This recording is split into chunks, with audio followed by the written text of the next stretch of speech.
Rregulli I parë I menaxhimit financiar është I njëjti parim që ua mësojmë fëmijëve mos I vendosin të gjitha vezët në një sport. Një portofol I diversifikuar është mësimi bazë I investimit dhe bota tani po vuan pasojat që vijnë nga injorimi I këtij parimi.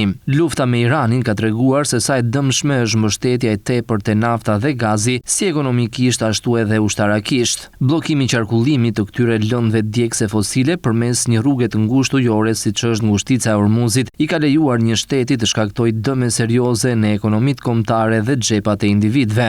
Njerëzit po paguajnë më shumë për të mbushur serbatorët e tyre me benzinë, për të mbajtur drita ndezur dhe për të drejtuar bizneset e tyre.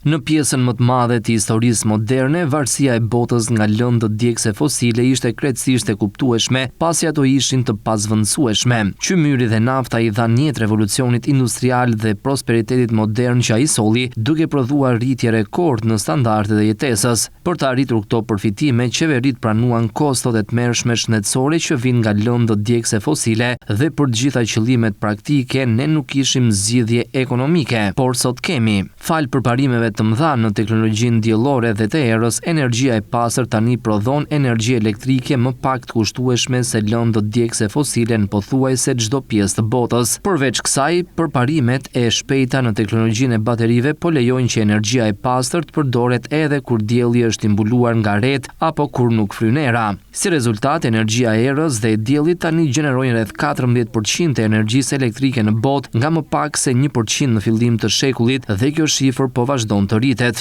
Vitin e kaluar, energjia e pastër përbënte 90% të gjithë kapacitetit të ri të gjenerimit të energjisë të shtuar në rrjetin global, përfshirë Shtetet e Bashkuara, pavarësisht politikave federale të artuara për të mbështetur lëndët djegëse fosile dhe për të bllokuar energjinë e pastër. Vetëm në muajin qershor, Shtetet e Bashkuara arritën një moment historik. Për herë të parë, energjia diellore furnizoi më shumë energji elektrike 12.8% se sa qymyri në 12.2%. Pavarësisht pengesave në Washington dhe kryeqytete të tjera globale, diversifikimi I burimeve të energjisë po ndodh, por shumë ngadalë. Goditjet në furnizimin me naftë dhe gaz ende po shkaktojnë ndërprerje të mëdha ekonomike. Ndotja e ajrit ende po vret 8 milion njerëz çdo vit dhe po smur miliona të tjerë. Dhe ndryshimet klimatike të shkaktuara nga emetimet e karburanteve fosile po bëhen vazhdimisht më të rrezikshme dhe dëmtuese. Në SBA, thatësira e madhe që ka prekur shtetet perëndimore gjatë 25 viteve të fundit dhe që është thatësira më e keqe në 1200 vjet, po shkaktohet nga emetimet e gazrave ser, kanë zbuluar së fundmi shkencëtarët. Dhe ky vit ka qenë veçanërisht I keq duke rrezikuar jetesën. Asnjë zonë nuk është imune ndaj efekteve shkatruese të ndryshimeve klimatike, qofshin male apo fusha, bregdete apo shkretira, qytete të vogla apo qytete të mëdha. Stuhit për mbytjet zjarre dhe valtet nxehtit po bëjnë gjithnjë më vdekjeprurse dhe të kushtueshme.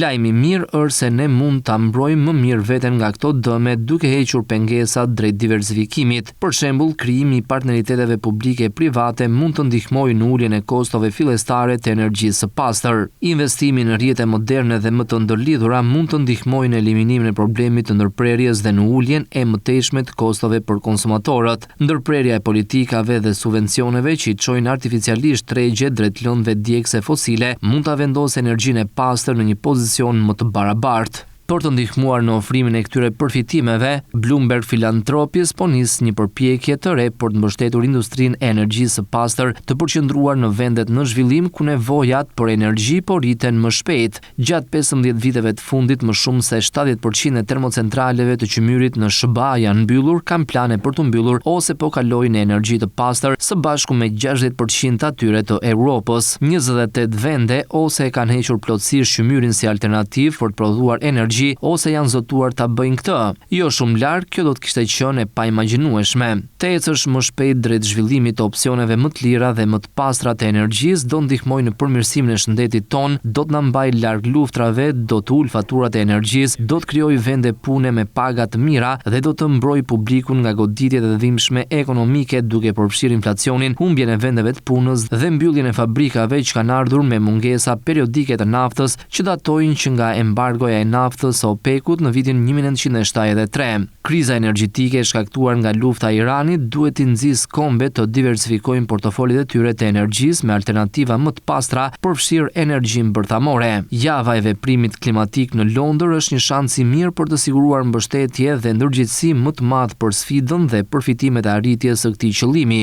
Me veprimet vendosura, kjo krizë energjitike mund të jetë shansi për të zhvendosur më shumë nga vezët tona në shporta më të mira, më të lira, më të shëndetshme dhe më të sigurta.